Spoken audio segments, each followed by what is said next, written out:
The Prophet ﷺ said that Allah has appointed a special angel as the caretaker of the womb. And he would say, "My Lord, it is now a drop of fluid. My Lord, it is now a clot. My Lord, it just became a lump of flesh." And then once Allah subhanahu wa ta'ala decides to give it its final shape, the angel says, "My Lord, is it male or female?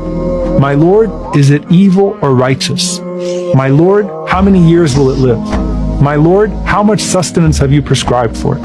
And all of that is written while you're still in the womb of your mother. I want you to imagine every single day that you will live and every penny that you will earn was already written in the womb of your mother before you even got here. And Abu Darda radiallahu anhu reports something fascinating.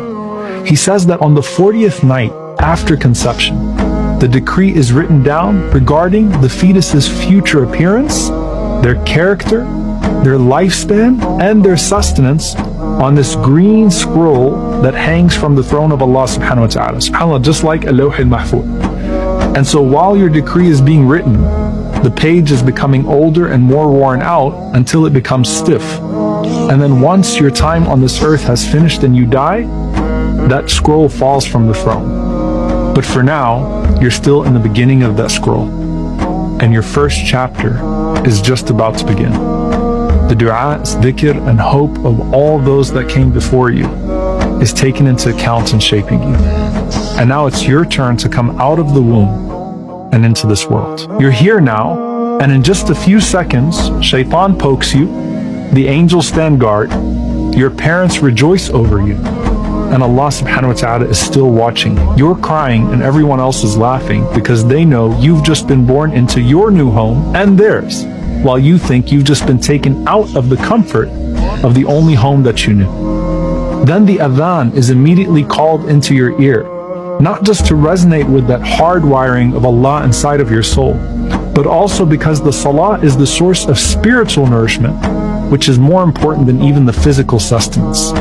Then the tahniq is done with the date to provide you that physical nourishment from the most simple of means. And in that is a sign that a person should be satisfied with the most basic of sustenance in this dunya as they focus on fulfilling their purpose.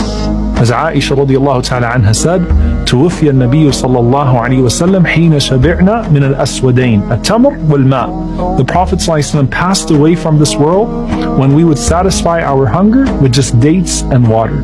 And what is the tahniq? It's a mixture of saliva and dates, which is essentially a date in water. Being content with what is necessary and removing what is extra is also captured in the sunnah of the circumcision of the male and then the shaving of the head on the 7th day. And the best way to remove that which is extra is with sadaqah, which is why we donate the equivalent weight of the hair in gold or in silver. Then the aqiqah is done, which combines the physical and the spiritual. It's a means of physical sustenance for the family and the community, which shows that children do not diminish our sustenance, but instead Allah subhanahu wa ta'ala multiplies our rizq through them. And that child is now the sustenance of the whole community. And so with the tahniq, the child is nourished, and with the aqiqah, everyone else is nourished. وَلَا تَقْتُلُوا أَوْلَادَكُم مِّنْ إِمْلَاقٍ نَحْنُ نَرْزُقُكُمْ وَإِيَّاهُمْ. Don't kill your children out of fear of poverty. We will provide for them and you. أَنْعَمَ عَلَيْكَ أَوَّلًا بِالْإِجَابِ وَثَانِيًا بِتَوَالِي الْإِمْدَادِ. And He bestowed His blessings upon you first by bringing you into existence, and second through uninterrupted sustenance. But you're not just meant to be rizq in the worldly sense. The scholars say that the aqiqah enables the child to intercede for the parents on the Day of Judgment and become an even greater source of rizq in the hereafter. And that's before you do anything else of good in this world. But remember that Ibrahim a.s. didn't just sacrifice a ram in place of Ismail. He also got the blessing of Ismail being saved. And through him, an ummah was born. And when you were born, it wasn't just your celebration. Ibn al-Qayyim rahimahullah explains that the celebration of the newborn is also at the happiness of the Prophet sallallahu alaihi wasallam. As he said that I will be proud of seeing my ummah as the largest in number on the Day of Judgment. You have a special role to play in this ummah. That's why even the right to a virtuous name is significant in Islam. You are to name them after a quality or a person of quality. So Talha radiallahu anhu used to name his kids after prophets. Zubayr radiallahu anhu used to name his kids after shuhada. The Prophet ﷺ said, name them Abdullah and Abdul Rahman. Name your kids after Maryam and Khadija and Fatima, Al-Hassan, Wal-Hussein. And name them after qualities you want to see them manifest in this world.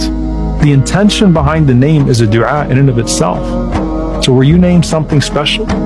Or will you make a name for yourself by being something special? In the decree of Allah, you're going to be a force for something in this world. And it's not just the tag they put on you in the hospital or the name that your parents gave you that's going to stick to you, but it's the divine tag. Mujahid rahimahullah said about the verse, وَكُلَّ إِنسَانٍ أَلْزَمْنَاهُ طَائِرَهُ فِي عُنُقِهِ, that every human being has his destiny bound to his neck. He said, مَا مِن مَوْلُودٍ إِلَّا فِي عُنُقِهِ وَرَقَةٌ مَكْتُوبٌ فِيهَا شَقِيًّا أَوْ سَعِيدٌ. No one is born except that on his neck is a scroll, inscribed on it, evil or good. The environment matters, but you can turn any environment into a means of elevation. And just as your birth was a rizq and qadr for your family, the family you're raised in is a part of your qadr, and who they are will in some way shape who you become.